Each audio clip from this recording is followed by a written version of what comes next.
রাজধানীর Uttara Diabari milestone school and কলেজে বিমান দুর্ঘটনায় নিহত আরও ৫ জনের পরিচয় ডিএনএ টেস্টের মাধ্যমে শনাক্ত করেছে সিআইডি।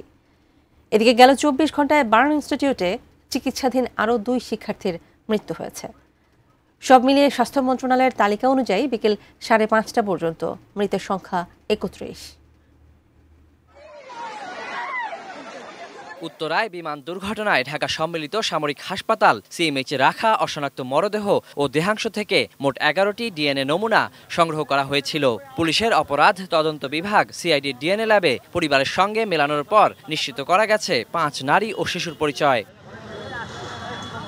শনাক্তদের মধ্যে রয়েছেন ফারুক হোসেন ও সালমা আক্তার দম্পতির কন্যা মাইলস্টোন স্কুলের ২য় শ্রেণীর শিক্ষার্থী ওকিয়া ফেরদৌস নিধি, শিক্ষার্থী আসমাউল হোসনা জাইরার মা লামিয়া আক্তার সোনিয়া, শিক্ষার্থী আফসান ওহির মা আফসানা আক্তার প্রিয়া এবং স্কুলটির ৩য় শ্রেণীর শিক্ষার্থী শাহাবুল শেখ ও মিম দম্পতির কন্যা রাইসা মনি, আব্দুল কাদির ও উম্মে তামিমা আক্তার দম্পতির কন্যা মারিয়াম উম্মে আফিয়া।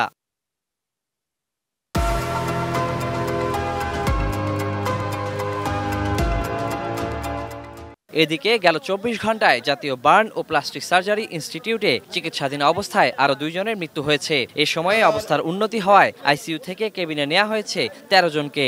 গত ২৪ ঘন্টায় আমাদের আরও ২ জনের মৃত্যুবরণ হয়েছে এবং এই ২ জনের একজন আজকে ১:৫৫ মারা গিয়েছেন, আর একজন ৪:৩০টার সময় মারা গিয়েছেন।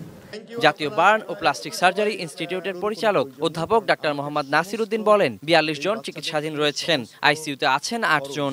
ক্রিটিক্যাল পেশেন্টের ক্ষেত্রে গতকাল যেমন ৮ জনের একটা তালিকা আমরা দিয়েছিলাম, আজকে সেটা ৬ জনে আছে, কারণ যেহেতু ২ জনের মৃত্যু ঘটেছে।